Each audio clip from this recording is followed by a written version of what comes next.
Quiero presentar al doctor Carlos Miranda Levy de República Dominicana con la conferencia Las TICs en el aula, una ventana abierta para el mundo.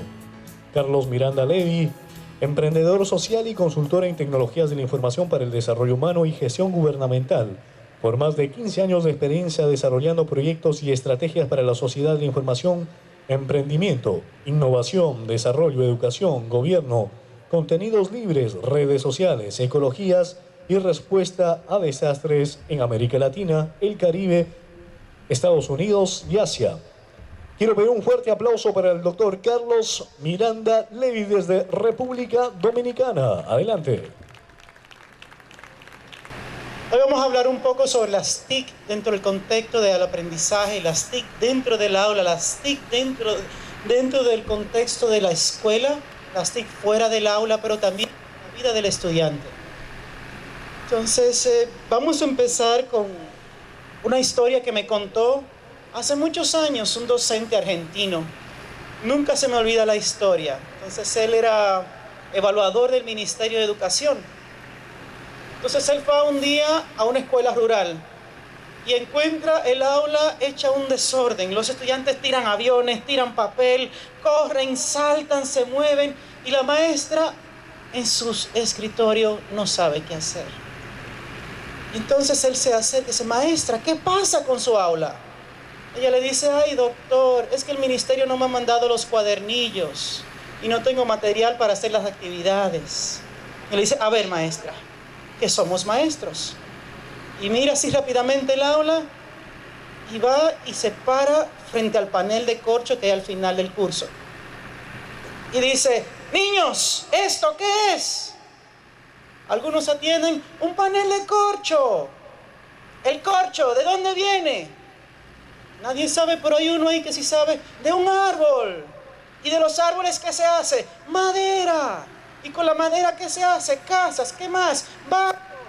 ¿Y quién cruzó el océano en 3 barcos y vino a América? ¡Ah, Colón! Maestra, ahí está su lección. Y la maestra: ay, gracias, señor, gracias, gracias, ya puedo hacer la lección de historia de hoy. El inspector se va, vuelve al año siguiente y encuentra la misma aula, la misma maestra y las mismas condiciones. Un desastre, los estudiantes tirando papeles. Maestra, ¿qué pasó? Ay, doctor, se me llevaron el panel de corcho. Entonces, alguien diría: bueno, la moraleja es que no es el panel de corcho, que no es la herramienta, que es el docente. En mi caso, lo que yo sí quiero que veamos es que no es ni siquiera la herramienta, sino la moraleja aquí es que tiene que construir su propia herramienta. No se trata en cómo voy a usar el panel de corcho, sino cómo voy a usar lo que tenga, y si no tengo, ¿qué voy a inventar? Entonces, lo que vamos a ver hoy es un ejemplo, es una experiencia compartida. En ninguna forma pretende ser una lección para nadie ni una guía. Es algo para inspirarnos, es algo para quizá nos sirva de reflexión y encontremos nuestra propia explicación, nuestra propia metodología. Yo espero que ustedes me interrumpan, me contradigan, se ofendan, les parezca que es un gran disparate, pero antes que eso les pido por favor que lo consideren.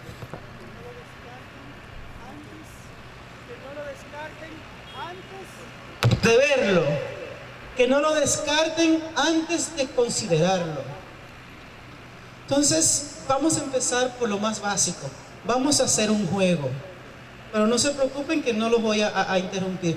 Necesito un voluntario o voluntaria.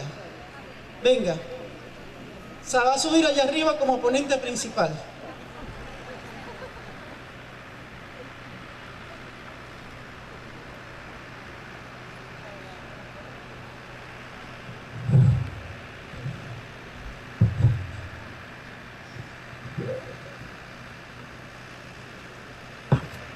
Usted va a llevar la puntuación. Sí.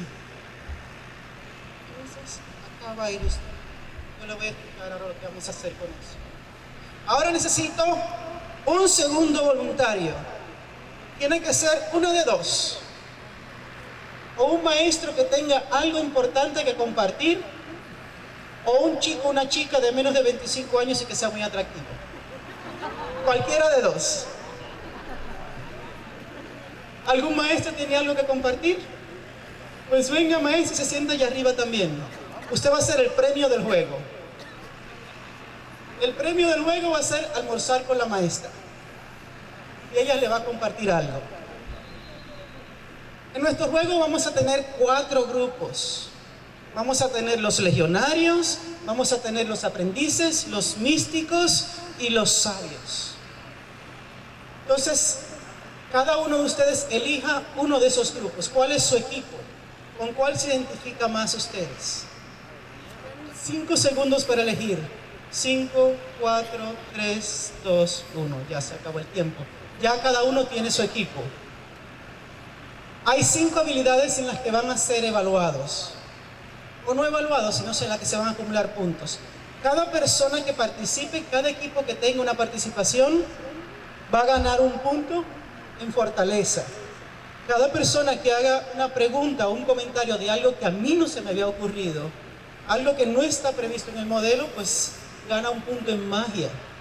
Cada persona que haga un comentario sobre que ayude a ampliar o vaya más allá de lo que yo estoy planteando, pues gana un punto en sabiduría.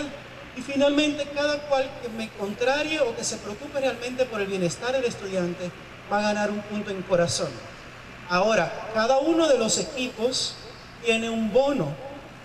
Cuando un equipo de legionarios hace una participación, su participación se multiplica en 1.5 en fortaleza. Cuando una persona del equipo de aprendices habla a favor de los estudiantes, pues esa participación no vale 1 punto, sino que vale 1.5. No se preocupen que ahí tenemos a la maestra que va a llevar la puntuación. Ella tiene una tablita, esta tablita, y la va a llenar. Así que ella es la responsable de eso. Iniciemos. Fíjense que yo no defino lo que viene a continuación como la visión, ni como visión. Lo defino como una visión. Una visión que viene de una experiencia, o de muchas experiencias. Pero la idea es que ustedes encuentren la suya propia. Para el trabajo que yo realizo, yo necesito una definición pragmática de lo que es aprender. Para mí, aprender es pasar de estadio 0 a estadio 1. Una persona sabe algo, no sabe algo, ahora lo sabe. Sabe hacer algo, no sabe hacer algo, luego lo sabe hacer. Claro, ahí deberían ustedes todos levantar la mano y decir, no maestro, hay que tener un aprendizaje la vida, hay que aprender a aprender. Aprender no es pasar de 0 a 1, sino pasar de donde sea que uno viene, porque nadie empieza en 0 hasta el infinito. Todo eso se lo dejo a los demás ponentes que son muy académicos, yo no lo soy. Entonces, por eso le aclaro aquí debajo que sí, a pasar de 0 a 1, una y otra vez, continuamente, para los que sean puristas. Pero a mí esa parte no me interesa. No voy a trabajar el aprendizaje para toda la vida. No voy a trabajar los conocimientos previos. No voy a trabajar una base previa de conocimiento. Me voy a fijar solamente en pasar de 0 a 1, de A a B, de no saber a saber. Ahora bien, ¿cómo yo logro esa transformación? ¿Cómo yo logro un aprendizaje práctico, relevante, duradero? A través de 4 áreas de intervención. Muchos de ustedes conocen este modelo con 3: voluntad, identidad y capacidad. En la sociedad interconectada, pues no podemos hacer nada sin el entorno. Entonces hay 4 áreas de intervención que trabajamos como docentes, que trabajamos en una experiencia de aprendizaje: voluntad, identidad, capacidad y entorno. ¿Qué es la capacidad? Es el saber, el hacer, el poder. Ahí viene ya para los puristas, pues lo que yo sé previamente, mis habilidades previas. ¿Qué es la identidad? Es el ser, el pertenecer, la autoestima de la que se hablaba antes, de la que se hablaba ayer tanto. El sentirme que soy parte de un grupo, de una comunidad, que soy parte de algo más grande que yo. Esa identidad, yo soy estudiante, yo soy futuro astronauta, yo soy posible ingeniero. Yo tengo una identidad, yo puedo. está la voluntad, el querer, el aspirar. Yo quiero llegar a ser ingeniero, yo quiero graduarme, yo quiero mantener a mi familia, yo quiero un mejor futuro. Y finalmente está el entorno, que ahí está el entorno inmediato y el entorno no inmediato. ¿De qué sirve el entorno? Sirve para inspirar, sirve para habilitar y sirve para conectar. ¿Alguna pregunta? Ustedes están muy callados. Necesito que me digan, maestro, pero ahí no están las tecnologías. Maestro, pero ahí falta la escuela. Tienen que pensar porque esto está lleno de hoyos. Créanme, porque eso lo escribí yo y yo soy el primero que les puedo decir, está lleno de hoyos. Me faltan muchas cosas. Pero tenemos voluntad, capacidad, entorno, identidad. Son nuestras áreas de intervención para un proceso de aprendizaje significativo. ¿Qué queremos? Pasar, como les decía, de 0 a 1. Si yo quiero motivar el aprendizaje, tengo que lograr que esa identidad del estudiante se transforme, que esa capacidad se transforme, que esa voluntad se transforme y que ese entorno se transforme. Que él pase de ser quien no sabía a quien sabía. Pero él puede querer y no poder. Él puede querer y poder y el entorno puede no permitirle.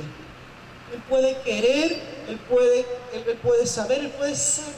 Y todavía el entorno no habilitarlo. O le podemos poner el entorno y los demás elementos fallar. Fíjense que necesitamos las 4 para que el proceso de aprendizaje sea significativo y ocurra. Necesitamos de las 4. Y probablemente de 5, de 6, de 7, de 8 variables más que yo no estoy considerando. En este caso es un modelo muy a la medida del trabajo que yo hago. En el caso de ustedes incluirán otras más, incluirán idioma, incluirán... Piénsenlo, una de las peores cosas, y por eso verán que yo no uso números, es que cuando le decimos los 7 saberes en la educación, se acabó la historia. Nadie piensa en un octavo, en un noveno, un décimo, y se acabó la historia. Y eso es terrible en la educación. 7 saberes sirven para una forma de ver las cosas. 5 pasos, 10 pasos, pero cada uno de nosotros tiene que encontrar nuestros pasos. Entonces tenemos esos 4 áreas de acción. Ahora, ¿cómo logramos eso? Hay una visión plural para las TIC en la educación. Esta es una visión muy práctica. Hay un marco, muchos marcos, el institucional, el pedagógico, el andragógico. Hay toda una serie de marcos. Están las técnicas de manejo de aula, las técnicas de evaluación, las técnicas de retroalimentación. ¿Cómo vamos a hacer las prácticas? Están los contenidos, los curriculares, los que no son curriculares. Están las plataformas. Ahí debiera decir herramientas, realmente. Pero yo no me permito poner herramientas, porque uno de los errores es cuando usamos herramientas. Por eso pongo plataformas y dentro de ellas herramientas. Pero para que el modelo fuera más claro, debiera decir herramientas. Pero una plataforma como una suma de herramientas. Entonces, las plataformas, luego las actividades dentro y fuera del aula. Luego tenemos las actividades individuales y grupales y finalmente el rol docente. Fíjense que en este modelo de TIC en educación, ¿dónde están las TIC? ¿Quién me dice dónde están las TIC acá?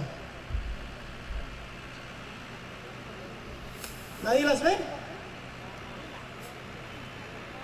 En plataforma, ¿cierto? ¿Cuántos cuadros hay ahí? 6. ¿Cuántos cuadros corresponden a las TIC? 1. Claro, las TIC permiten a todo, pero 1. Entonces el modelo de aplicación de las TIC en la educación, las TIC son solo una parte del modelo. Menos del 20%, 16.6667% creo que sería. Dividimos 6 entre 10. Entonces, pero 1 entre 6. Las TIC son solo una parte del modelo. No se trata de TIC. Se trata de enseñar a aprender. Se trata de enseñar para aprender. Tampoco, como vamos a ver, se trata de enseñar. Es como yo digo, una cosa es yo pararme aquí y dar mi ponencia y cuando termino, acabé. Eso no sirve de nada. Yo debo pararme aquí a conversar con ustedes, a escucharlos a ustedes, aprender de 800 personas y no 800 personas aprender de uno. Entonces, yo estoy aquí para motivarles al aprendizaje, no para dar. De la misma forma que un maestro no se para frente a un aula para impartir conocimiento. sino para motivar el aprendizaje y lograr que ocurra. Entonces, salió oscuro.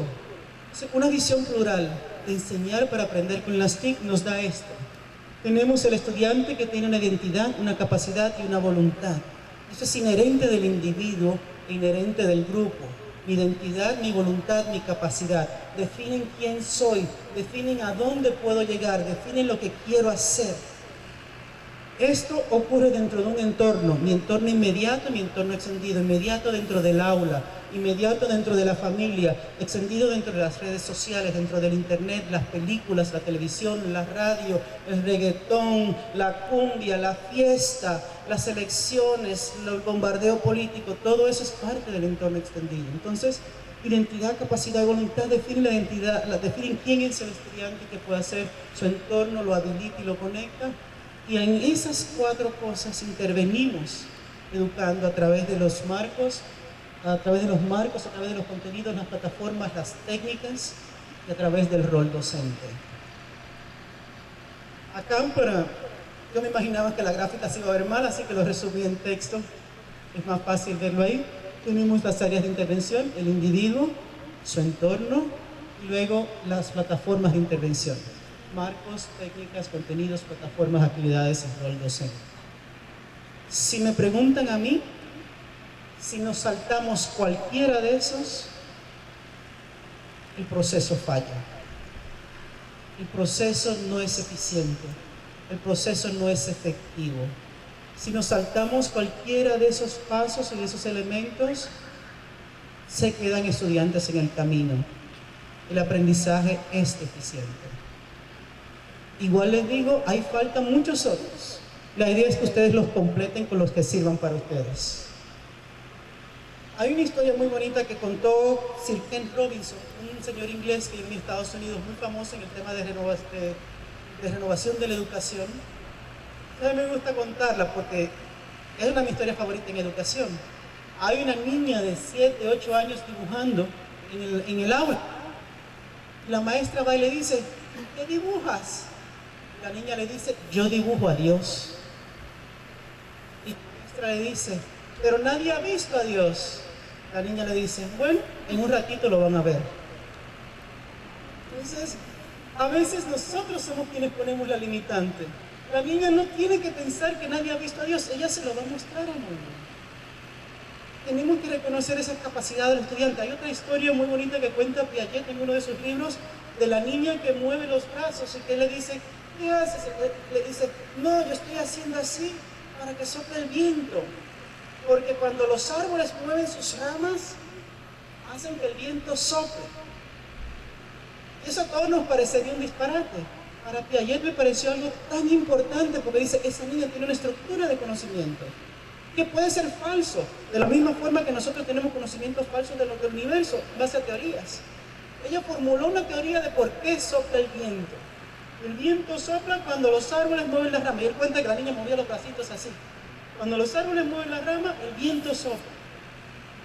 Eso demuestra que a pesar de su corta edad, ella tiene una estructura de conocimiento, ella tiene un andamiaje que ha construido. Ahora lo construyó por cuenta propia. Y esa es la lección que vamos a ver en los ejemplos siguientes. Vamos a ver, antes de pasar vamos a ver un poco de mitos y preconceptos de la educación. Hay quienes temen que las TIC desplacen al docente. Hay quienes consideran que las TIC pueden desplazar al docente. Todo el que trabaja en educación y ha trabajado con tecnología sabe que no. Sabe que es imposible. Por lo menos no a nivel general. Claro, el autodidacta siempre ha existido. El que aprende solo con una biblioteca aprende solo. Rubén Darío escribió maravillosas descripciones de Roma, de Jerusalén, sin haber salido de una biblioteca en Nicaragua. Y uno se lee el libro y te cuenta los callejones. Hay personas que pueden aprender. Ahora, a nivel general, esas son excepciones. El autodidacta, el que investiga por cuenta propia y crea unas habilidades buenas. Entonces, las TIC no desplazan al docente, al contrario, fortalecen su rol. Las TIC hacen que el docente sea más importante, lo liberan. Ya el docente no debe pararse en la pizarra a escribir nada. no debe pararse a dictar clases. Se acabó eso de venir a la universidad a escuchar a un docente hablar.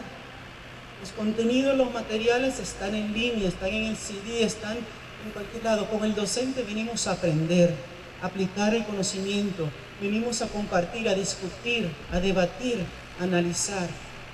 Porque ya los contenidos se pueden entregar por 1000 maneras, desde celular hasta tableta, hasta internet, empezando por los libros que siempre han estado ahí. Pues las TIC no desplazan al docente, al contrario, lo lideran y hacen su rol, que su rol sea más importante. ¿Ha habido en ciertos momentos alguna tendencia a pensar que las TIC, más contenidos, más estudiantes, puede producir un aprendizaje? Desde hace varios años ha estado de moda el Open Courseware. En Haití yo trabajo con una universidad que la Universidad de MIT le llevó un disco duro.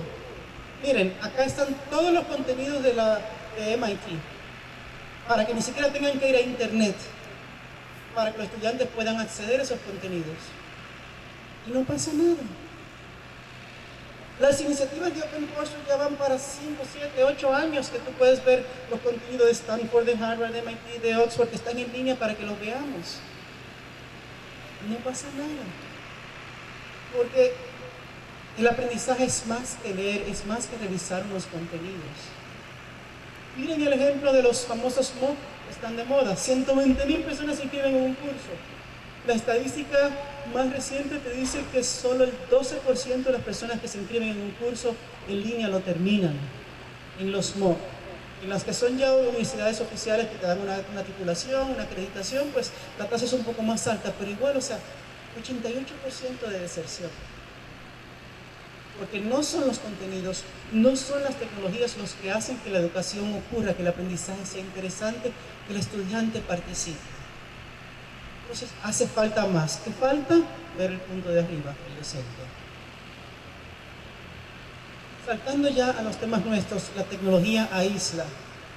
La maestra ayer se quejaba de que los estudiantes están forzando y usan el celular en familia. La tecnología no aísla. Créanme, he tenido novias, he terminado por estar en línea, he tenido una vida social que yo no hubiera tenido. Yo soy incapaz de relacionarme personalmente. Yo tengo una limitación. Yo puedo pararme aquí a hablar técnicamente mucho, pero yo no puedo preguntarte o contarte a ti cómo me va. Las tecnologías me permiten tener una existencia. Yo subo fotos de mi niño y mi familia lo ve. Yo tengo una comunicación más fluida con mi madre a través de las redes sociales, con mis familiares. Yo soy más persona, yo soy mejor persona. Porque nosotros no entendamos un proceso, no quiere decir que no ocurre. Porque no hay un abrazo, no quiere decir que no haya amor. No creemos en que lo importante es lo que sentimos con el alma, con el espíritu. ¿Por qué lo vamos a desdeñar entonces? Las tecnologías nos permiten ser como ángeles, estar en todos lados, sentir, querer, dar amor, dar cariño, relacionarnos, sin necesidad de tocarnos. Llegado el momento, pues nos tocamos, obviamente. Abrazamos a la madre, abrazamos al hijo, abrazamos al novio, abrazamos a quien sea. Pero no podemos desdeñar ni decir, eso no es una relación, eso no es una vivencia. Porque no lo entendamos, no podemos rechazarlo. No quiere decir que no ocurra. El joven no está desconectado, está chateando, está conectado con sus amigos. Tiene una vivencia de persona. Esa relación personal con sus amigos le define su carácter, no lo aísla. Una persona que pertenece a un grupo, sea virtual o sea presencial, se le fortalece su carácter. Entonces no lo rechacemos de plano. Son interacciones, son relaciones válidas. Que quizá porque no las hemos experimentado, no las entendemos, pero ocurren porque son reales. Para el estudiante son relaciones reales, son conversaciones reales. Tristán y Isolda no se carteaban. No tenemos la historia llena de casos de personas que durante años se cartearon con toda identidad, con toda realidad. Entonces, porque no entendamos algo, no podemos rechazarlo. Si el estudiante está chateando, si está hablando, si está interactuando, eso es real. Y muy al contrario, es lo que yo le llamo una realidad aumentada. Hoy día yo existo no solo acá con mi entorno, y mi entorno ahora está ampliado, mi entorno está en mi país, mi entorno está en California, mi entorno está en Japón. Yo todos los días trabajo con personas con personas de Japón, Brasil, Singapur, Estados Unidos, y hablamos día a día y tenemos una relación personal, profesional y de amistad. Y es real, no es falsa. Entonces hay una realidad aumentada que no podemos rechazar. No se trata de que él está desconectado, no, está más conectado que nunca con las cosas que le importan. Obviamente ya dentro del seno familiar, dentro del contexto del aula, hay unas relaciones que deben ocurrir y que un proceso no debe viciar al otro. De la misma forma que un noviazgo no debe interrumpir un estudio. De la misma forma que ser parte del equipo de béisbol, del equipo de fútbol, no debe afectar la participación en las otras actividades. De la misma forma que ser parte de un grupo de amigos no debe afectar que tú dejes de ir a una cena o participar o estar en Navidad con la familia. Pero no deja de ser una relación válida. Quería hacer esa aclaración porque ayer se dijo como que eso era banal. Y no lo es real. Exceso de contenidos. ¿Quién considera que hoy vivimos un mundo de exceso de contenidos? Que hay demasiada información. Porque eso lo escuchamos constantemente, una y otra vez. Y yo les pregunto, ¿serio? ¿Cómo me dices a mí? ¿Y hay demasiada información? Le dices a una persona que cuando estudiaba pasaba el 90% del tiempo buscando material en las bibliotecas, haciendo fichitas, notas bibliográficas y apenas 10% escribiendo el trabajo. Esa era la era de escasez de información que vivíamos antes. Hoy tenemos información de sobra. Hoy es al revés, el 10% en buscar la información. Tenemos el 90% del tiempo para poder construir un buen trabajo, para poder hacer una buena investigación. ¿Quién acá, de los que somos viejitos, no se subió en un bus para ir a otra ciudad o a ir a otra escuela? Había un libro que solo se conseguía ahí. ¿Quién no fue? Le dijeron, mira, en tal libro se consigue en tal biblioteca. Hoy día ya no hace falta hacer eso. Obviamente hay mucha información. Por responsabilidad del docente es enseñar al estudiante a filtrar, a validar, a analizar críticamente los textos, las informaciones que encuentran. No porque esté en internet, no porque esté ni siquiera en Wikipedia es válido. Debe haber un análisis crítico, pero no nos quejemos del exceso de contenidos. Ahí se puso chiquito, pero yo sí se lo cuento porque ese es el más divertido de todos. Nos quejamos, volviendo al punto anterior, de un uso indebido de las tecnologías de la información. Que chatean demasiado, que copian y pegan, que escriben mal. Cuando yo estaba en el colegio, a mí me buscaban las niñas para que les escribiera cartas a sus novios, porque yo escribía bien. Entonces, si a un maestro de aquella época le ofreciéramos que los estudiantes escribieran y leyeran una fracción de lo que hacen los estudiantes de hoy, daría cualquier cosa. Claro, ustedes dirán, el problema es que leen, que escriben. Pero la pregunta obligada es, ¿dónde aprendieron los estudiantes a chatear? ¿Con quién aprendieron a buscar en internet? ¿Con quién aprendieron a investigar? Solos. No podemos esperar que un proceso del cual no somos parte produzca los resultados que nosotros queremos.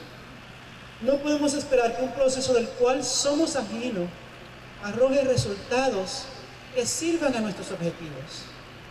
Debemos nosotros ser parte de ese proceso, que aprendan a escribir con nosotros, a chatear con nosotros, a mandar mini mensajes con nosotros. Si no, va a pasar cualquier cosa. Es como que usted ponga un estudiante con internet y computadora haz la tarea, va a pasar cualquier cosa. Algunos van a hacer un buen trabajo, otros van a copiar y pegar, va a pasar cualquier cosa si no hay un acompañamiento. Volvemos a la importancia del rol del docente. Entonces, eso es importante y hay muchas habilidades. O sea, usted puede decir, vamos a trabajar los diferentes estilos de comunicación. Esa parte se nos olvidó. Y hay estilos de comunicación. Sencillamente decimos, no, chat. No, mandan mini mensajes horribles. No, usan unas abreviaturas que hacen llorar al idioma. Si Cervantes naciera de nuevo, se suicidara de inmediato. Son estilos de comunicación.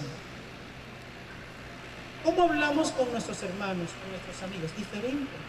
Entonces se puede hacer un ejercicio. Usted puede decir, vamos a hacer un paseo a un parque nacional.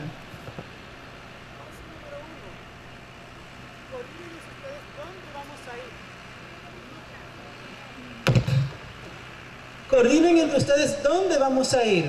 Por chat, por SMS, no importa. Los estudiantes se pueden escribir como quieran. Ahora, cuando decidan a dónde vamos a ir, mándenme un correo a mí, maestro, diciéndome dónde vamos a ir. Luego yo les respondo diciéndole que me parece bien. Ahora, redacten una carta para el director pidiendo permiso. Y otra a sus padres pidiendo permiso. Y ahí tenemos 3, 4 estilos diferentes, todos válidos. Es hora de parar, de desterrar los medios que usan los jóvenes. Son todos válidos. Sus formas de comunicarse, sus abreviaturas, sus modismos, son todos válidos dentro de un contexto. Ahora, no le vas a escribir al director como le hablas a tu amigo. Y eso es lo que debemos enseñar. Pero debemos aprovechar que ellos escriben y leen. Vuelvo y les digo, piensen, hace 20 años. La mayoría de mis amigos no leían nada. No escribían nada.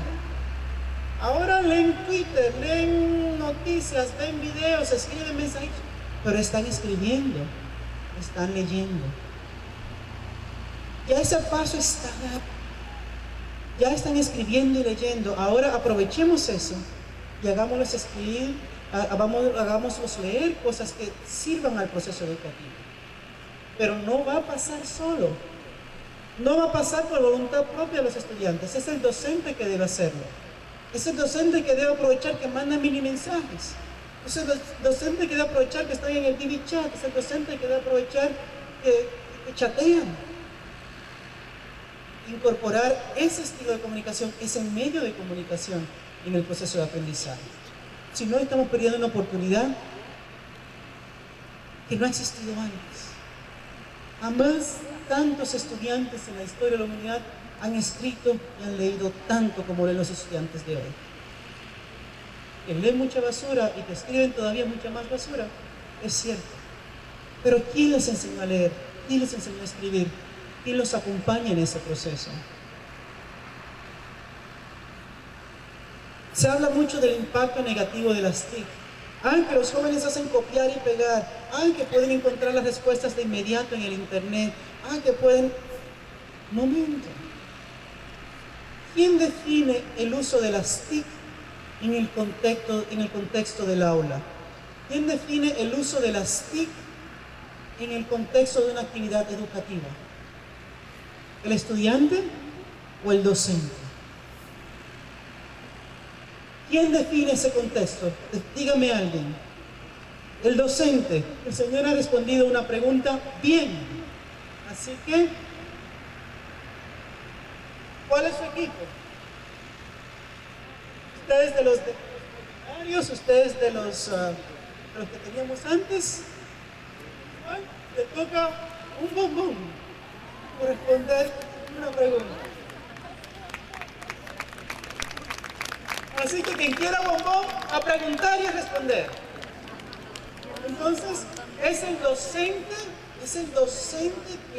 quien define el contexto. Ahora, si el docente le dice, obviamente, cuál es la capital de Bolivia, el estudiante va a ir a buscar. ¿Cuántos habitantes tiene Chiclayo? ¿Cuánto? Es el docente que define ese contexto, no el estudiante. No es el estudiante que hace un uso mal de las TIC. Al contrario, el estudiante hace un uso eficiente de las TIC. Y lleva a cabo la tarea asignada en el menor tiempo y con el menor esfuerzo posible. Ojalá toda la sociedad fuera así, porque seríamos mucho más eficientes y más productivos. Si en vez de pasarnos el día entero sentados en la oficina chateando y sí jefe, ya va casi, termino la carta, sí. No, el estudiante dice, listo, copy, paste, print, profe, ahí está la tarea.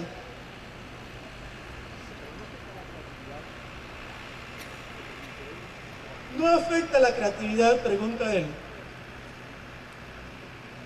No la afecta si la pregunta fue esa. Si la pregunta es, ¿cuántos habitantes tiene Chiclayo? Si la pregunta es, ¿cuál es el río que atraviesa Lima? Pero si usted le pregunta, ¿cuáles son los dos ríos más importantes? Dígame dos, ni siquiera más. Dígame dos ríos importantes en la historia en un proceso de transformación que ejércitos atravesaron y que definieron un proceso. Entonces va a tener que buscar, va a tener que preguntar y de pronto va a encontrar cuando César cruza el Rubicón, va a encontrar cuando los revolucionarios americanos cruzan el Potomac, va a encontrar cuando Simón Bolívar cruza. Hay miles de historias que no se encuentran con un simple buscar.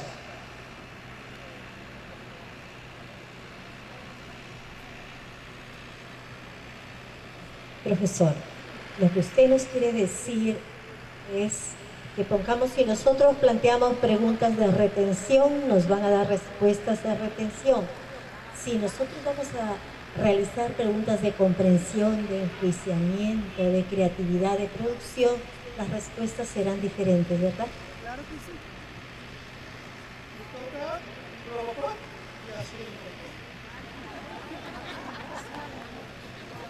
Pero no solamente las respuestas van a ser diferentes, y eso lo vamos a ver un poco más adelante, el proceso va a ser diferente. Una de mis lecciones más grandes trabajando con docentes me la dio una maestra argentina que yo duré 3 meses entrenándola personalmente en la digital. Luego de 3 meses vino el Día de los Derechos de los Animales y ella con sus estudiantes hizo un video y muy orgullosa me lo muestra. Y yo, como vil profesor, hice así: ay, Cecilia, 3 meses perdidos. Todo lo que hablamos, todo lo que conversamos, para que al final tú me muestres un video lineal, conductista. Me puse ese sombrerito que nos ponemos, eso es conductista, eso es lineal, ahí no hay reflexión. Ellos copiaron y pegaron. Tú me hiciste desperdiciar 3 meses de mi vida en ti. Al día de hoy yo recuerdo lo que ella me respondió. Me dijo: tú eres un inepto, tú eres un ignorante, porque tú no estás mirando el proceso que yo hice con mis estudiantes. Durante una semana ellos se cortaron figuritas para hacer el video, buscaron en Wikipedia, buscaron en internet cada uno de los derechos de los animales, prepararon el video. Sí, el producto es lineal y conductista, pero el proceso no lo fue.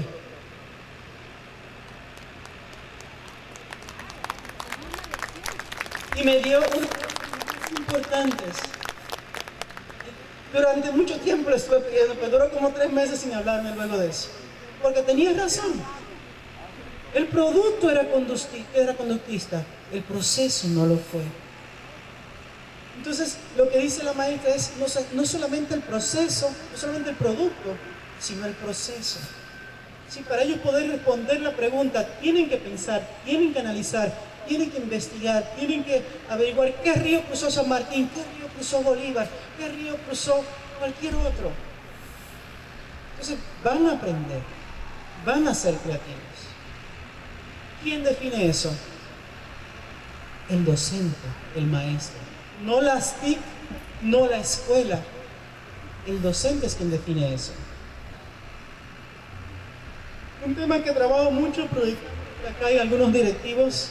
Las computadoras no son computadoras, no son computadoras, no son pupitres. Se vende mucho la idea de usar computadoras recicladas. para cerrar la brecha digital. En Chile, yo recuerdo en la década pasada que el ministerio tenía una política de comprar 3 generaciones atrás de computadoras. O sea, estaba la última, que obviamente es la más cara, luego la que le sigue, que es la que era la más cara hace 3 o 6 meses, es la que le sigue. Y él decía, eso es fatal. Porque todo lo que hemos hablado hasta ahora se va a pique. No ocurre. Es lo que le comentaba al señor Ulises el otro día, donde cuando se manda un presupuesto al ministerio, el Ministerio de Educación manda un presupuesto, el presupuesto general de la Nación dice, no, te voy a dar el 80%. Hay procesos que si le quitas una pata, no ocurren. Hay procesos en educación que le quitas el 20% y es lo mismo que no hagas nada. Tú le das a un estudiante una computadora vieja, una computadora lenta, y estás garantizando que es un ciudadano de segunda categoría en una sociedad de información. Toda la promesa de que van a ser creativos, de que van a hacer videos, de que van a hacer modelos tridimensionales, de que van a usar mapas, de que van a usar Google Earth, de que van a ver las estrellas. No, porque esa computadora solo sirve para ver videos y bajar juegos. Entonces hay que tener eso en cuenta. Una computadora no es un pupitre. Comprar 10.000 pupitres sirve para que 10.000 estudiantes se sienten. Comprar 10.000 computadoras lentas no sirve para que 10.000 estudiantes aprendan. Y eso debemos insistir mucho en eso. Menos computadoras, pero con más capacidad, si es necesario, y hacer un plan social de uso compartido, ver cómo se puede, pero menos computadoras con más capacidad garantizan un efecto más significativo que más computadoras con menos capacidad.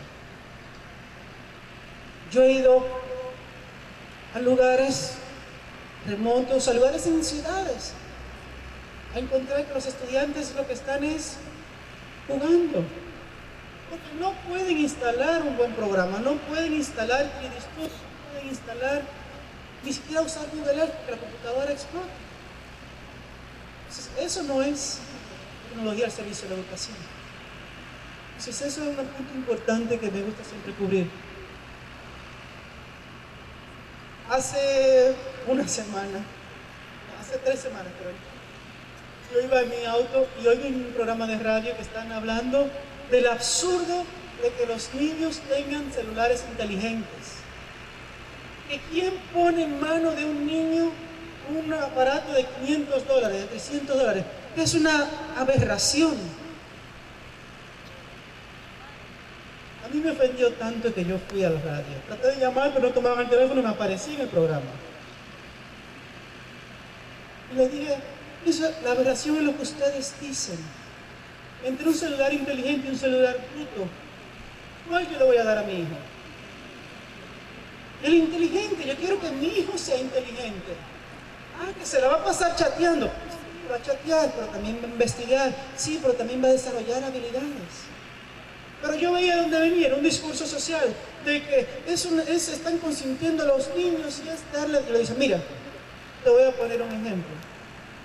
Cuando mi hijo tenga 16 años y yo le tenga que comprar un auto, le compro un Audi si tengo el dinero. Un Audi que es el vehículo más seguro, no un Kia Pinto. Una Land Rover si puedo, para que no le pase por encima un camión. No se trata de dañarlo, no se trata de que porque le estoy dando demasiado, se trata de las oportunidades. Al darle un vehículo le doy una oportunidad de vida. Claro, si yo no le eduqué, lo estoy matando porque va a salir a correr por echar carreras. Pero si yo hice la educación bien, él va a manejar en el vehículo más seguro que hay. Lo mismo pasa con el celular. Lo mismo pasa con estas tecnologías. Necesitamos que ellos las usen para que puedan crecer. Estamos diciendo, y yo se lo dije, estamos de buenas a primeras, siglo XVI, siglo XV, estamos condenando a Leonardo, estamos diciéndole a la gente, no, la plebe no puede leer la Biblia, porque ellos no tienen capacidad para procesarla. Estamos diciendo que un niño no tiene capacidad para usar un celular inteligente. Realmente. Si yo se lo pongo así, estamos volviendo atrás diciendo no. La plebe no tiene tener acceso a la Biblia ni a los libros porque no va a poder procesar. Vuelvo al comentario anterior, porque no podamos entender un proceso no quiere decir que ese proceso no ocurra. Entonces las tecnologías desarrollan habilidades. Ahora, claro, le entregas un celular inteligente a un niño y no le das contexto, foto, se lo va a pasar chateando. Debemos hacer un acompañamiento y volvemos a eso. Ahí voy a hacer una, bueno, luego lo comento luego. Evaluar el proceso o el resultado, ya hablamos de eso. Y eso fue lo que comentamos ahorita, la lección que me dio la maestra, que nunca lo olvido. Nunca me habían sentido sentir y realmente yo fui neto y así me sentí. A ver, ¿quién considera que el conductismo es malo? ¿O ahora son todos ustedes conductistas acá? Todos acá son conductistas, nadie es constructivista. Adelante.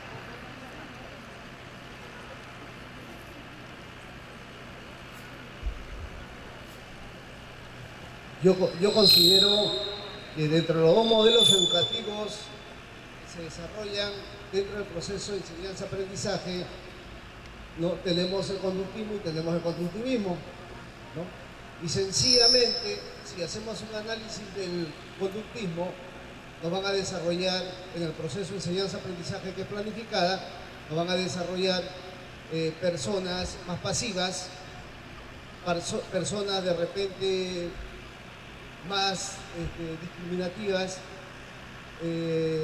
más excluyentes dentro de un proceso, estamos hablando, ¿no? Y los constructivistas tienen que ver mucho con lo que es la construcción del aprendizaje, con lo que habla Piaget, con lo que habla Vygotsky, con lo que habla Ausubel, ¿no? Sobre lo que es el aprendizaje significativo y la relación del aprendizaje con el entorno. Y el aprendizaje gradual lo de Piaget.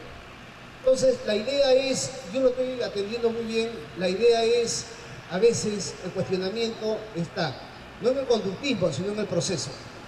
Usted lo ha dicho bien claro, pero tenemos que identificar eso, tenemos que ser conscientes sobre la base de qué está pasando en el proceso. Por ejemplo, uno de los grandes problemas de la educación peruana regional es que mientras las políticas educativas hablan de una política constructivista, en el campo de los hechos, lo que hace el profesor en la racionalización de la educación es desarrolla una personalidad más conductista. Correcto. Muy interesante, pero no estoy de acuerdo.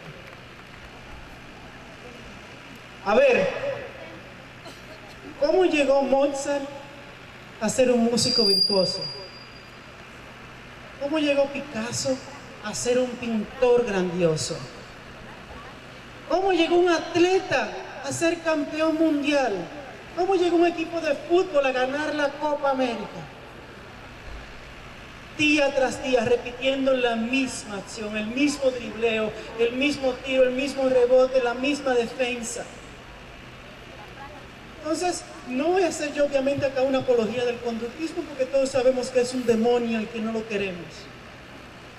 Pero ¿cómo se alcanza la excelencia? Hay un rol para la práctica, hay un rol para la repetición. Pues, ¿qué me dice? A ver, ¿los estudiantes se aburren de hacer la misma cosa vez tras vez? Falso. No, falso, maestro. Yo me paso horas y horas haciendo la misma cosa frente a una consola de videojuegos. Horas y horas jugando hasta que logro pasar el mismo nivel.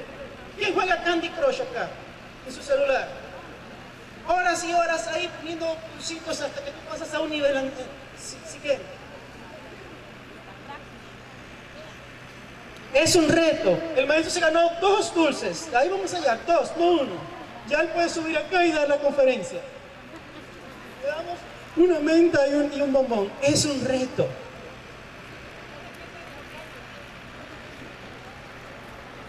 El reto jamás cansa.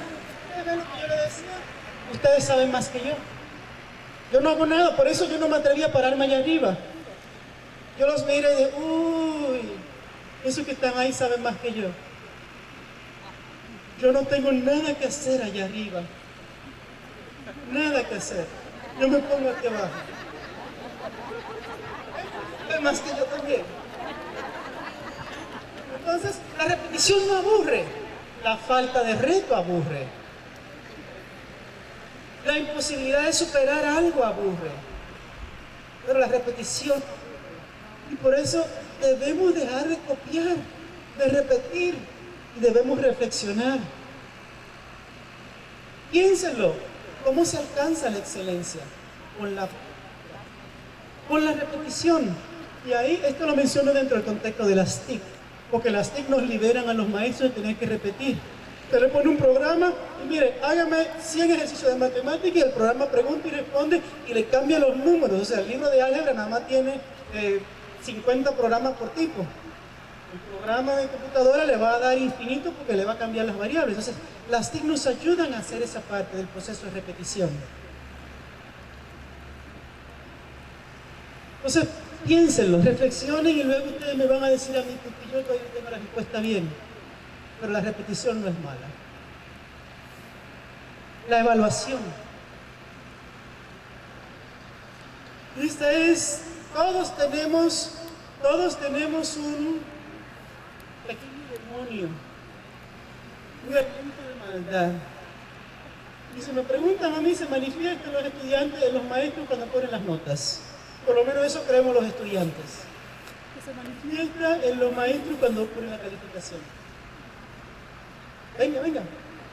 Ahora les voy a hacer una pregunta antes que la compañera intervenga.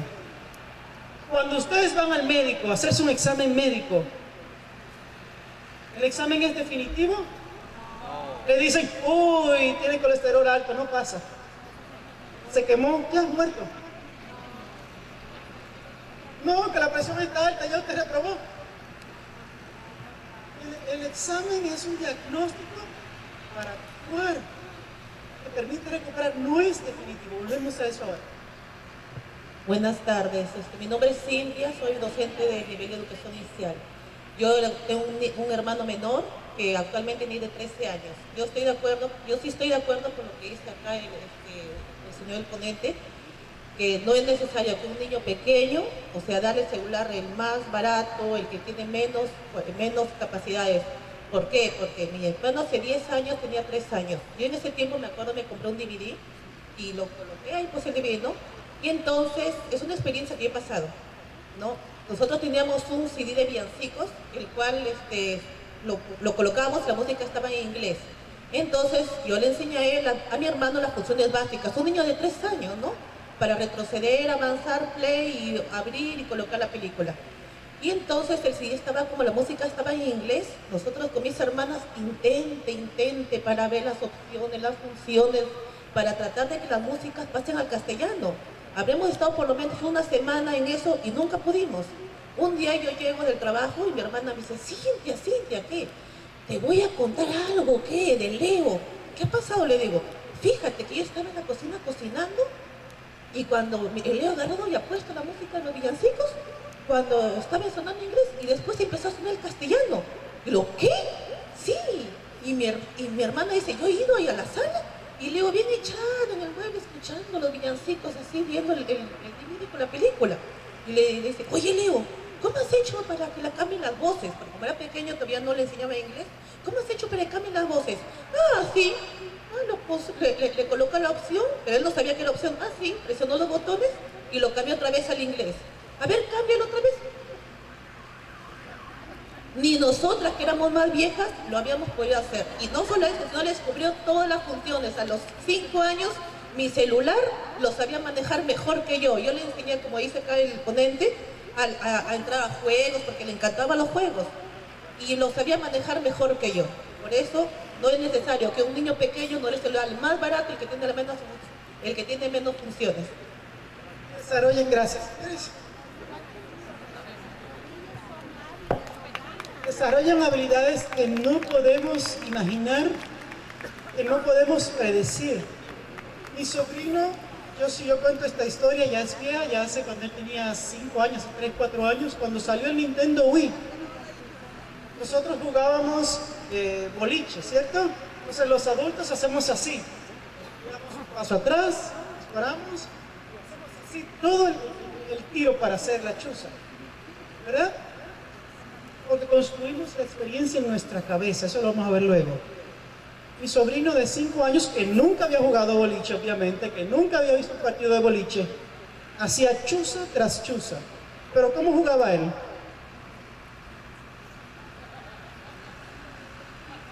Él descubrió que el control no era, él no tenía que mover los pies, los brazos, él hacía así.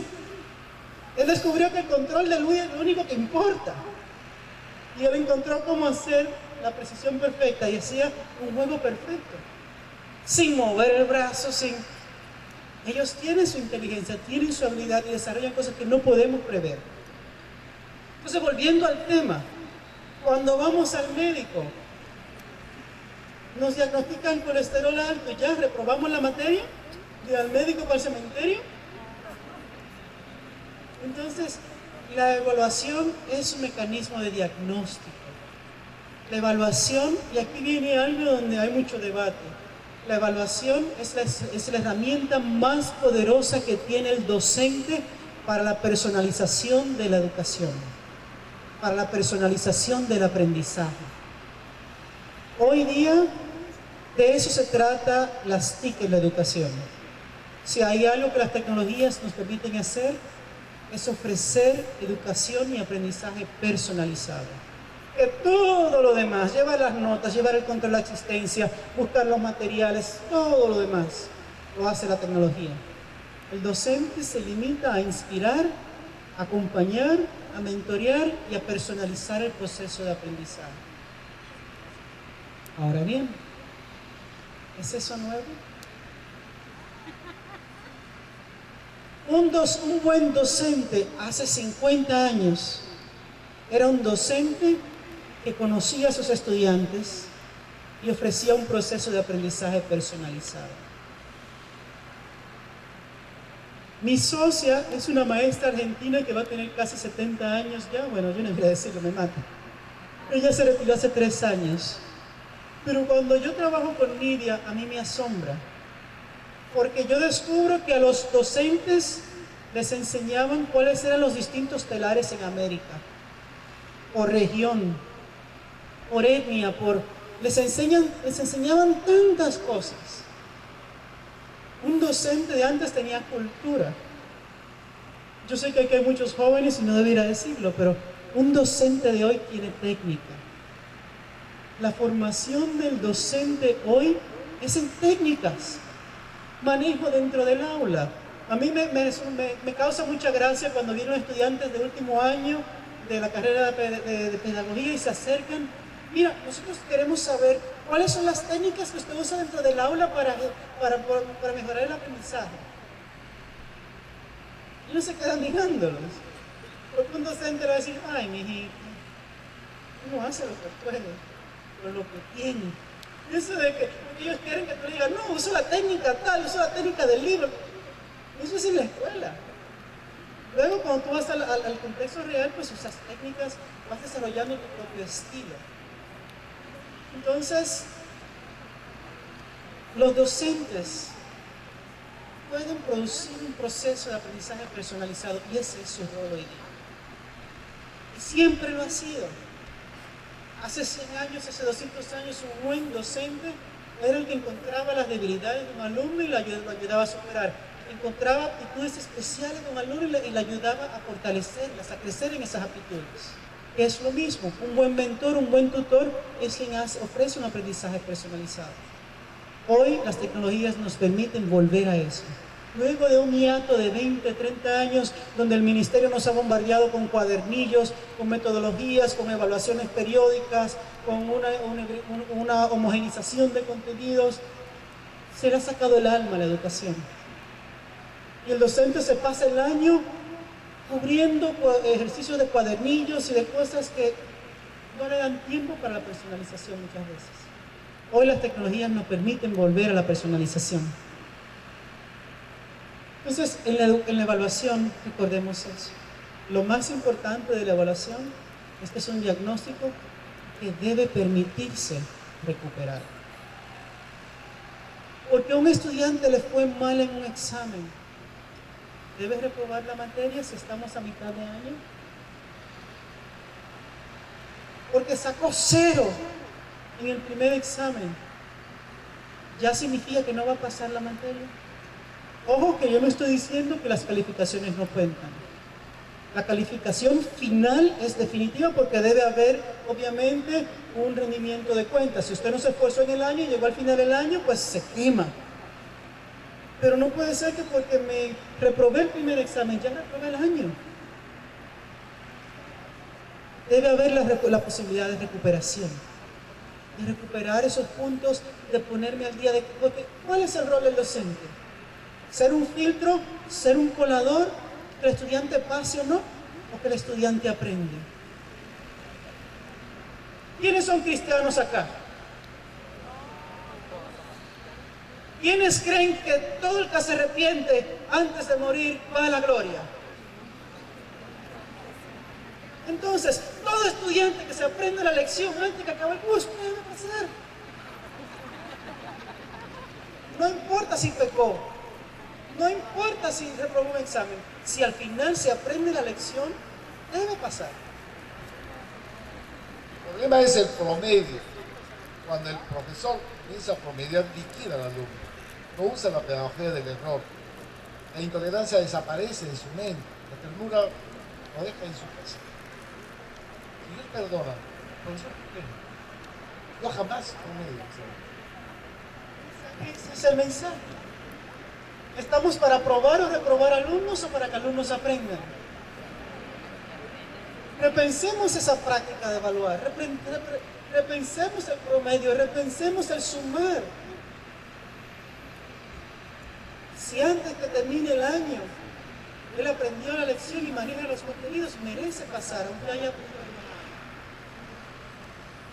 Profesor, permítame contar una anécdota. Todo lo que usted dice es muy interesante. Mire, en una oportunidad estaba observando 2 niños. Uno estaba en nivel inicial y el otro en el primer grado. En el primer grado estaba aprendiendo a leer y escribir, estaba en sus primeras clases. Y resulta que le habían enseñado mamá, memima, memo, pero ya había pasado a mesa. Entonces le habían puesto la figurita de la mesa y al costado tenía que escribir mesa. Entonces el niño le pregunta a la de primer grado: Lalita, ¿cómo se escribe mesa? Ay, le dice Charles, que tú no sabes. Mesa se escribe con la cha de chivo. Ah, ya, le dijo Charles. En eso, él se quedó muy pensativo y le dice: Lalita, ¿y cómo es la cha de chivo? Me. Entonces, lo que usted dice, ¿no? El proceso, qué importante. Ella tenía una forma tan espontánea, ¿no? Con la cha de chivo, que era el me. Con eso se escribe la mesa. Entonces, eso nos da una idea que los niños son tan espontáneos, tan lindos, tan buenos, tan creativos, ¿no? ¿Y por qué nosotros no respetar ese mundo tan bello? No solamente del niño, del adolescente y aún del adulto. Gracias. Todos tenemos miles de historias así. Yo a mis sobrinos los invito a casa a jugar videojuegos. Pero entonces se empiezan a insultar. Se gritan nombres. Yo le digo: ojo, en esta casa está prohibido llamar a la gente por lo que son. Deben llamarlo por su nombre. Y ellos se ríen, pero un día escucho yo a mi sobrino decirle a su hermana: Sharon, no seas tan blip. Luego le dice: Ain, eres blanco. Ellos, como yo estaba ahí, empezaron a autocensurarse. Y en vez de decirse insultos, decían blip, blip, blanco, dejándolo en blanco el insulto. Y de esa forma se insultaban sin usar el insulto porque no estaba ahí. Así son. Entonces, bueno, el carácter definitivo, no debe ser definitivo hasta tanto el curso no termina. Obviamente, si al cabo del curso no desarrolla los objetivos, pues toca reprobar. Pero durante el proceso no. Debemos poder recuperar. Finalmente, el concepto de que la escuela es para aprender. Yo no sé cómo es acá, pero hace unos años yo estaba visitando escuelas rurales en Chile y para ir al laboratorio de informática había que ponerse bata. Porque el ministerio dice que para entrar al laboratorio hay que ponerse bata. Y o sea, para usar la computadora había que ponerse una bata blanca, la misma que se usa para el laboratorio de biología, de química. Era la regla. Las computadoras solo se podían usar para hacer el ejercicio y con una bata puesta. Hay una universidad con la que yo he trabajado que tiene puesto un cartel grande de reglas de uso del internet, donde dice prohibido visitar páginas divertidas. Yo tengo la foto para mostrarlo. Y un día se me ocurrió comentárselo al rector y me hacían así, me daban, porque fue el que lo mandó a poner. Tú quieres que el estudiante disfrute en tu universidad, en tu escuela. Tú quieres, mientras más tiempo pasa en la escuela, más aprende. ¿Qué tú quieres? ¿Que él asocie el aburrimiento con la escuela? ¿Tú quieres que se divierta? Yo conozco infinitas, gran cantidad de universidades donde la biblioteca tiene DVDs de películas y uno no tiene que hacerse socio del videoclub. Tú vas a la biblioteca y retiras el DVD gratis como miembro de la universidad. Películas actuales, películas de violencia, películas de diversión, porque es otro medio, igual que otro libro que hay en la biblioteca. Entonces logra que los estudiantes pongan el pie en la biblioteca. Hay universidades que tienen consolas de videojuegos en la biblioteca. En vez de ir a leer a la biblioteca vas a jugar videojuegos. Pero estos jóvenes están dentro de la biblioteca. Y ya de ahí a que cojan un libro, no es tan lejos. De ahí a que conozcan la cultura de los medios, no es tan lejos. Entonces la escuela no es solo para aprender. Es un área de esparcimiento. Queremos que estén en ella, que disfruten en ella. Que los estudiantes se identifiquen con ella. Como yo creo que ya llevamos mucho tiempo, vamos a cerrar con un pequeño comentario sobre qué podemos aprender de los videojuegos y las redes sociales para la educación. ¿Quién tiene acá un estudiante que tiene toda capacidad de atención? Que tiene bajos niveles de concentración, que no muestra interés en el material de estudio. ¿Nadie? ¿Todos? Si yo le dijera que ese estudiante es capaz de fijar la atención, de realizar una actividad durante horas y horas, de desarrollar habilidades, de realizar procesos complejos, de responder preguntas de múltiples niveles, de crear su propia estrategia para resolver un problema, ustedes me dirían que es cierto o que es falso. Ahora, si yo les digo que eso lo hace cuando juega, ustedes me van a decir que es trampa. Y claro, estoy jugando, pero no estudiando. ¿De quién es la falta ahí? ¿Del estudiante o del docente? El estudiante sabe concentrarte, el estudiante sabe durar horas haciendo algo. El videojuego o el juego o el deporte o otra actividad lo estimula y lo motiva a hacerlo. El estudio no. ¿Es falta del estudiante o del docente? Es falta del docente. No desdeñemos el juego, no es podemos aprender del juego. Ellos se concentran, atienden, aprenden, trabajan en grupo, se forman clanes internacionales, investigan, averiguan, comparten cómo pasar los niveles. ¿Por qué no mejor aprender de esa experiencia? No se trata de transformar la educación en un juego, pero sí aprender qué tienen los juegos que no tiene la educación. Ahora vamos a eso, porque ese es un tema que yo me lo salto porque es bien complejo.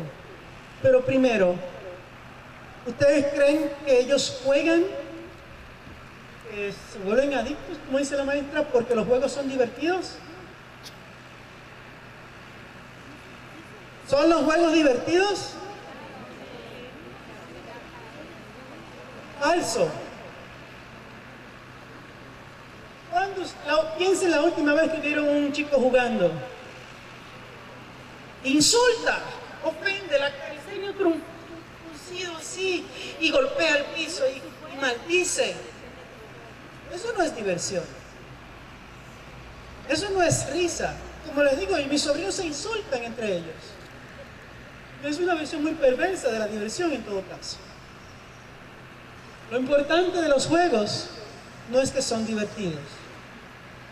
Lo importante es que brindan un reto incompleto y nosotros completamos con nuestra acción. Una de las lecciones más grandes a la hora de formular un material de aprendizaje es que el material no puede responderlo todo. Si usted le dice, aquí está el cuestionario, aquí está el material, todas las respuestas están en el cuestionario, en el material. No tiene gracia. Por eso que los estudiantes han aprendido a leer así escaneando, ni Simón Bolívar, ni 1835, porque eso es lo que le enseñamos, a escanear para buscar las respuestas. No hay reto, es algo mecánico. Pero cuando el reto es incompleto y depende de mí, depende de lo que yo haga, de lo que yo cree, entonces me involucra. Entonces yo me siento motivado. Cuando mis acciones generan una respuesta inmediata, una respuesta que varía dependiendo de cuál es esa acción, entonces yo me siento motivado. Entonces los juegos, como le decía, nos dan un reto incompleto que yo completo con mi acción. Si tenga que repetirlo 1000 veces hasta que supere ese reto. Es un reto que evoluciona progresivamente. Es un reto que a veces sabemos que va a pasar, a veces no sabemos. Pero sí sabemos que si seguimos intentando vamos a pasar de nivel. Hay reglas claras e inflexibles. ¿Quién cree que el problema es que los estudiantes no toleran la disciplina? Cuando tú juegas un videojuego, cuando juegas un deporte, hay reglas claras e inflexibles. Si la bola cayó fuera, cayó fuera. Si te dieron un tiro en la cabeza, caíste muerto. Si perdiste 3 vidas, se acabó el juego. Es claro e inflexible. Ahí no hay, ay, jueguito, déjame pasar, por favor, deme 2 puntos, por favor, que yo mire. Y el estudiante no se rebela contra eso. En los deportes, bueno, siempre hay pelea, pero las reglas claras e inflexibles el estudiante las sabe aceptar. Ese no es el problema cuando nos dicen, no, que el modelo educativo es un sistema rígido que oprime al estudiante. Eso no tiene que ver. Si las reglas están claras, se asumen y uno trabaja con ellas. Es un reto en el que sabemos cuándo ganamos y cuándo perdemos. Que no depende del capricho del docente, no depende de otra persona, depende de lo que hacemos.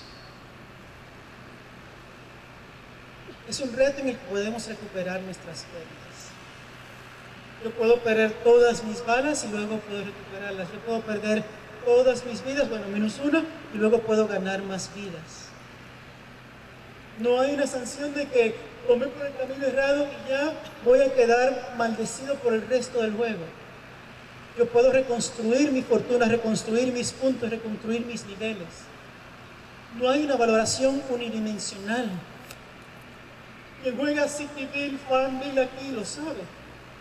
Cualquier juego moderno ya no es una puntuación que te da 1000 puntos, 1500 puntos, no, tienes una valoración que te da estrellitas que puedes cambiar para comprar algo, en estrellitas que son los niveles, son las habilidades que vas acumulando, en puntos que siguen siendo los puntos porque son puntos, en niveles que vas pasando, te vas ganando medallitas en base a lo que vas haciendo. Todos los videojuegos tienen varios niveles.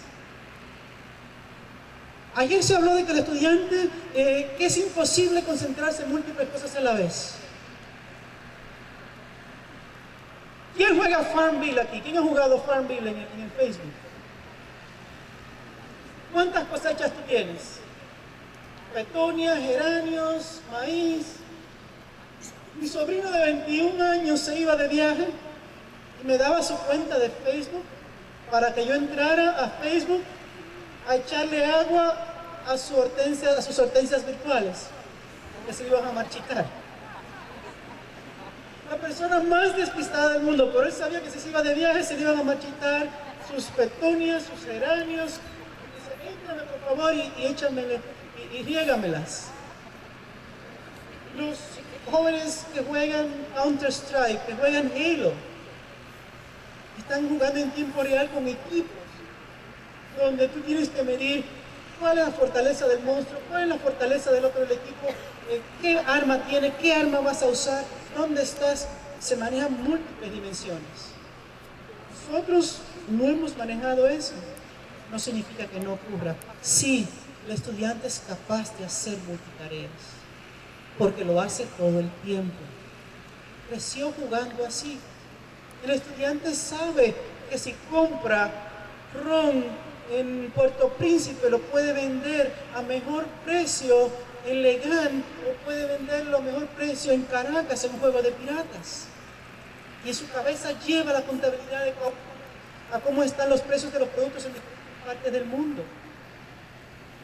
El estudiante sabe qué tipo de arma usar para robar un banco en los juegos de robo de banco, y en los juegos de pirata y en los juegos inocentes también. Maneja múltiples variables, maneja múltiples informaciones. El multitarea existe. Y la evaluación que hace el juego también es plural. Entonces, lo que el estudiante no tolera es que tú lo evalúes por una sola cosa. Porque se quemó en el examen, porque no pudo hacer algo. Todos hablamos de las inteligencias emocionales, los distintos tipos de inteligencia, pero a la hora de evaluar, no, eso es a lo que hizo en el examen, a lo que puso en el trabajo escrito. Entonces, a veces tenemos no todos obviamente, pero a veces tenemos esa diferencia. Este es el resumen. Eso es un extracto de qué podemos aprender de los videojuegos para mejorar la educación. No se trata de jugar, ni siquiera se trata de hacer la educación divertida, porque como decía, no se trata de que sea divertido. Se trata de que hayan retos incompletos, algo que depende del estudiante, porque si la respuesta está en el libro, ¿para qué, maestra? ¿Para qué le voy a responder si ya está en el libro? Ahora, si la respuesta no existe, entonces es un reto. La respuesta es solo no es reto. Eso es un reto incompleto que se termina con lo que hacemos nosotros. Un marco de normas predefinidas, claras, que son inflexibles. Fíjense, reglas claras e inflexibles.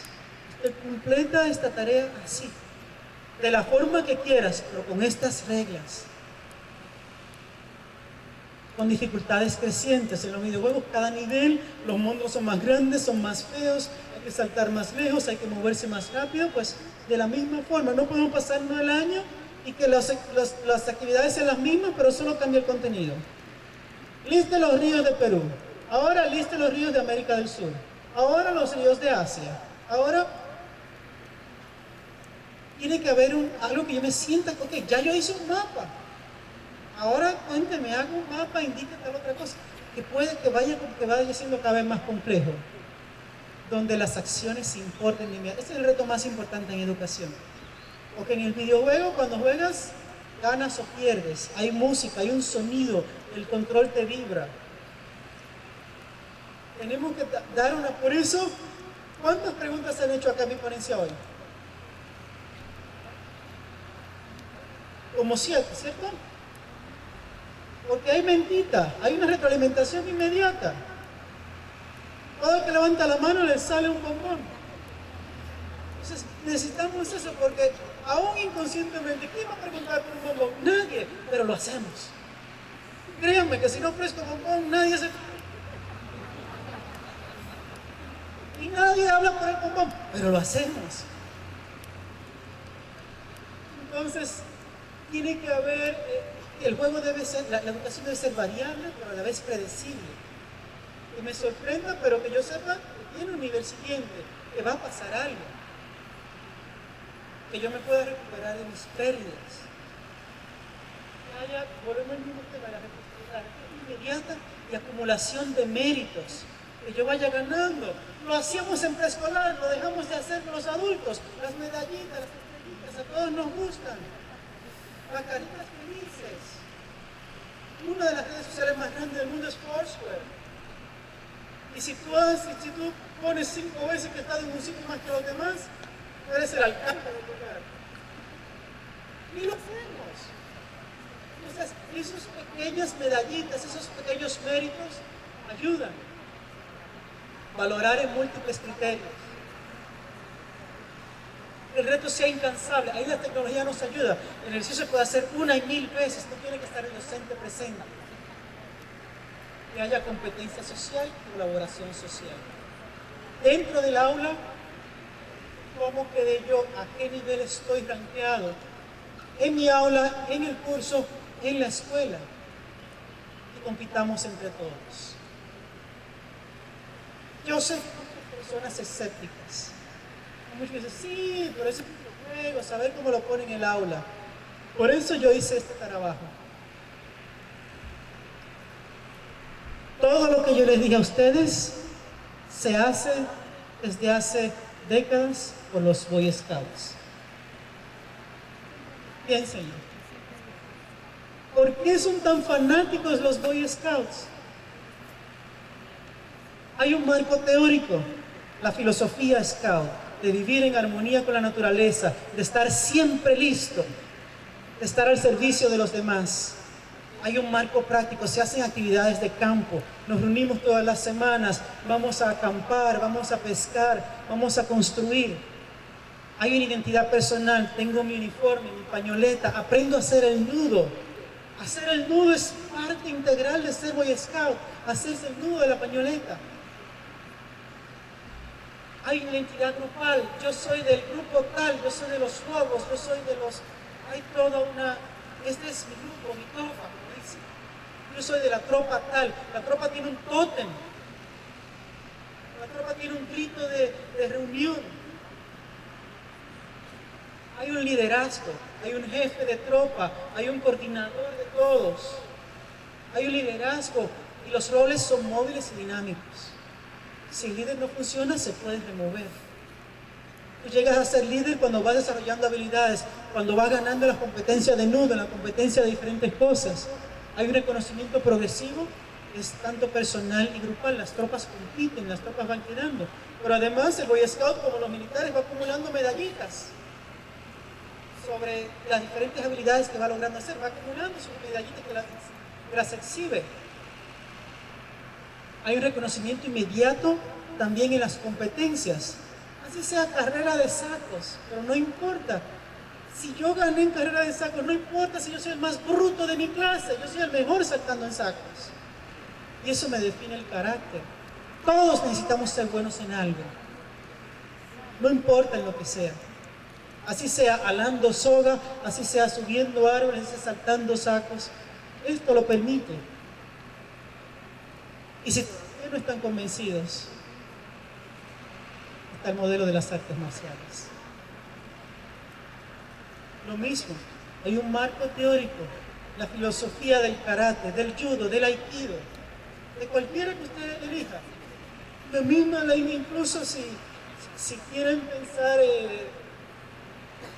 cualquier tipo de arte marcial. Hay un marco práctico, la disciplina, la técnica.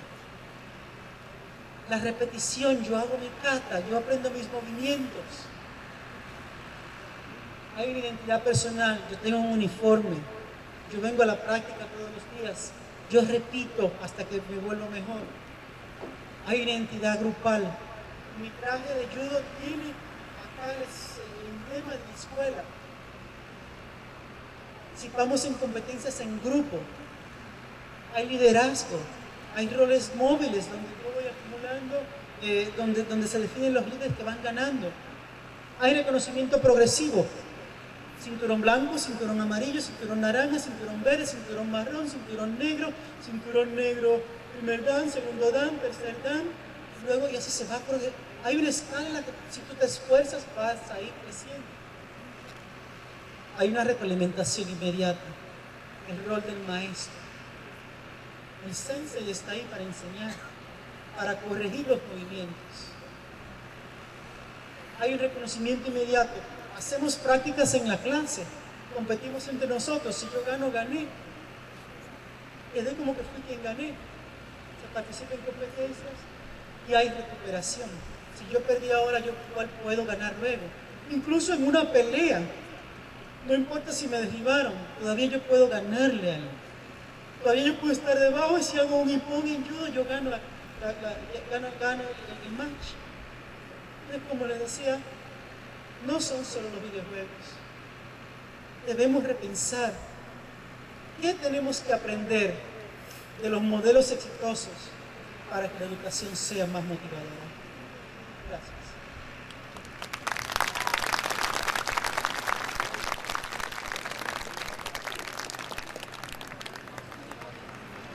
Muchas gracias, doctor Carlos Miranda Levy.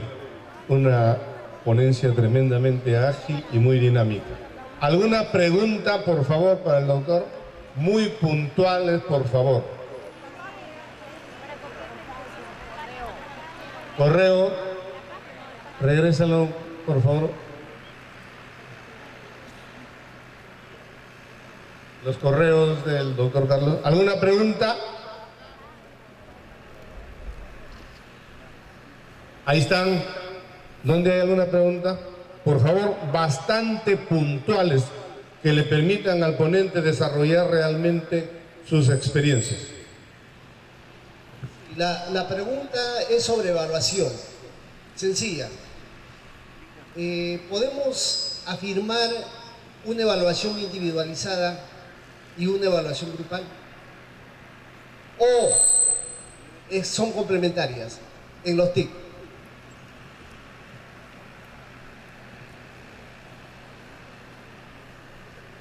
No me tomen la palabra, pero para mí la evaluación grupal no sirve de nada. Pero es mi preferencia personal. Hay quienes te dirán, pero el ministerio necesita, hay que hacer una medición del performance. La evaluación grupal lo único que me dice es si el profesor es bueno o es malo. Es todo el contrario para mí. La única evaluación para mí que sirve es la personalizada. La grupal me evalúa al docente, no al estudiante, en mi parecer. Ahora les voy a pedir a todos los que hicieron preguntas a lo largo de la ponencia que vengan acá adelante. No hubo nada que yo no dijera, no hubo nada de lo que yo dije que ninguno de ellos no lo supiera. Todo lo que yo dije lo pudieran haber dicho ellos, lo pudieran haber dicho ustedes. Los maestros son ustedes, los ponentes son ustedes. Denle un aplauso a los maestros.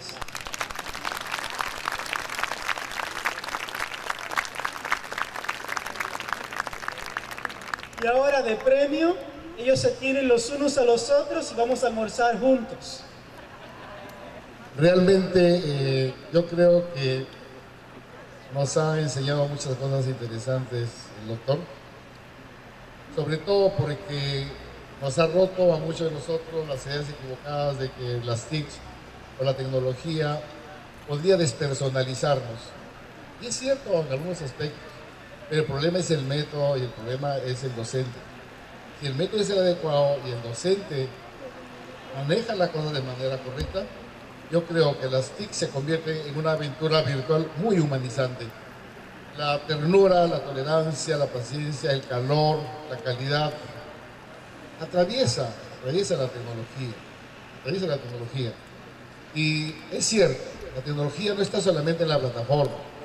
La tecnología está en todas las dimensiones que mencionaba el doctor al comienzo. Porque toda la tecnología y todos los métodos, los marcos, se deben ajustar a la plataforma.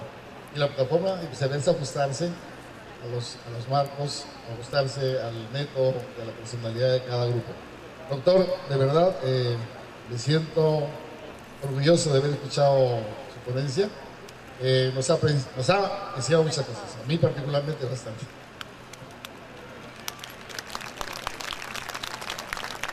Buenas tardes, estimados docentes, estimado ponente, ya que hemos tenido el privilegio de escucharlo en su excelente exposición. También quisiera acotar sobre el rol que juega el juego en la educación inicial. El rol es vital para el juego, es vital para el niño, ya que cuando los niños juegan, desarrollan un estado de pertenencia. Es decir, existe la comunión de ideas y todos van a luchar por un mismo objetivo. Y el juego es buenísimo para evitar conflictos futuros.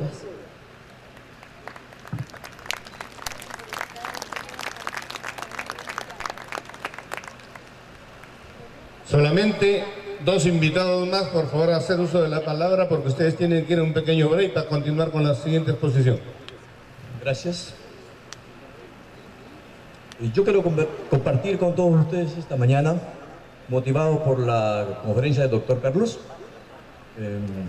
Provengo de la ciudad de Bagua, soy docente de educación superior tecnológica, pero en estos días que están pasando el mes, estoy un mes en la ciudad de Trujillo, donde vive mi familia, en la ciudad de Trujillo. Así que vengo de Trujillo, Chiclayo, Huertecurso. Y miren, hace 4 días ingreso a la sala de estudio de mis hijos. Tengo 3 hijos varones y una mujercita. El cuarto de mis hijos ya. Tercero de secundaria. Me sacó 4 áreas desaprobadas en el semestre pasado. Entonces, como he iniciado las clases una semana, en el segundo día de clase ya tenía 8 hojas de la clase de historia atrasado. Y bueno, el motivo era de que tenía que ponerse al día, ¿no? Y veo que ya lunes ponerse al día, martes ponerse al día y seguía atrasado. Entonces le di una última oportunidad. ¿Sabes qué? Fotocopia lo que te falta y entrega el cuaderno a tus hijos, a tu compañero. Y no te dediques a copiar, dedícate a hacer otras cosas. Entonces, sorpresivamente, abro el cuarto y para ver qué está haciendo. Y resulta que encuentro a mi hijo abierto su cuaderno, el que estaba atrasado, ponerse al día. La computadora a todo volumen. Y veo un teléfono muy moderno que le he comprado, chateando. La verdad es que me indigné y primero le incauté el teléfono, ¿no? Porque estaba con el cuaderno ahí y 3 cosas a la vez, ¿no? Le he quitado el teléfono y le dije, se acabó tu teléfono. Estás mal, no te pones al día y tú chateando. Y la computadora a todo volumen, listo. Al día siguiente, miren, al día de hoy para atrás, ¿no? Ingreso a la aula, perdón, al cuarto de estudios y le encuentro nuevamente con esa música, la computadora, pero con su música y su cuaderno abierto. Pues te cambio de sala de estudio, vas a mi cuarto, o al cuarto de tu madre, donde está su madre, y se acabó la computadora. Bueno, eso fue una de las medidas medias rápidas y tal vez un poco represivas, ¿no? Porque eso lo quiero bastante a mis hijos y me he quedado sorprendido ayer y ahora, sobre todo, ¿no? Con esto de las TIC, ¿no? Inmediatamente he llamado pues a mi esposa, ¿no? ¿Sabes qué? El teléfono está en sitio. Compromete a tu hijo que va a cambiar, pero de todas maneras hoy mismo me devuelves ese celular. Yo creo que es una enseñanza tan bonita de que no debemos pues, intervenir en, más bien ser obstáculos como padres, como maestros, ¿no? de los estudiantes, ¿no?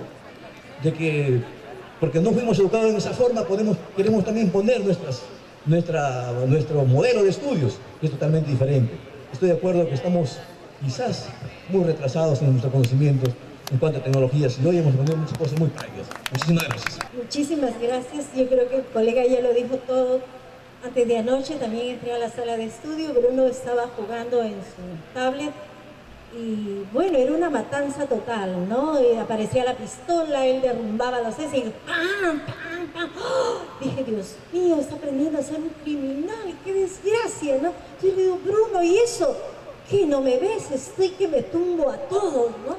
Entonces, pero mire, hoy qué tranquilidad al escucharte, Carlos, porque estaba venciendo retos, estaba ganando, en fin, tantas cosas que pasaríamos toda una mañana. Muchísimas gracias, Carlos, y un fuerte aplauso para él. Que soy una persona como docente que estoy promoviendo no solamente la evaluación individual, sino también la evaluación colectiva. Y podemos discrepar, la idea es esa, discrepar. Cuanto más discrepemos es mejor. En este sentido, por ejemplo, yo promuevo lo que es en mi aula la evaluación colectiva por una sencilla razón, para promover el debate, para promover el consenso. Nosotros necesitamos sociedades que debatan, nosotros necesitamos sociedades que tengan consenso. ¿Por qué creen que tenemos un congreso en este nivel? ¿Por qué creen que tenemos autoridades en estos niveles? Sencillamente porque hay autoritarismo, sencillamente porque la escuela nos ha direccionado por el camino autoritario, vertical, discriminatorio. Y lo que nosotros queremos ahora es una sociedad que salga de la escuela, ¿no?, para que ejerza sus derechos, para que no sea discriminatoria, para que sea tolerante, para que sea valorativa. Entonces, el docente cumple una labor importante. Ahora, sí, estoy de acuerdo con usted y mi preocupación es grande. ¿Por qué? Porque estoy en una escuela que es la más pobre, punto 4, en Mochumí. Y mi anhelo es justamente colgar la información para que el alumno comience a analizarla, comience a comprenderla, no a memorizarla mecánicamente, sino a comprenderla, de tal manera de que a través de esa comprensión individualizada vaya a un trabajo de equipo que sea de consenso. Eso es lo que queremos en la educación y eso necesitamos para tener una sociedad más justa, más equitativa, más relevante, etcétera, etcétera, etcétera. Muchas gracias por su información. Gracias, maestros. Yo creo que el doctor Carlos se merece fuertes aplausos de todos ustedes. Gracias, Carlos. Gracias por esta lección. Maestros, tenemos a las 11:15 en punto. 11:15 en punto, vamos a escuchar a Pedro Carlos Pérez Martinto de Cuba en su ponencia La inclusión, un reto compartido.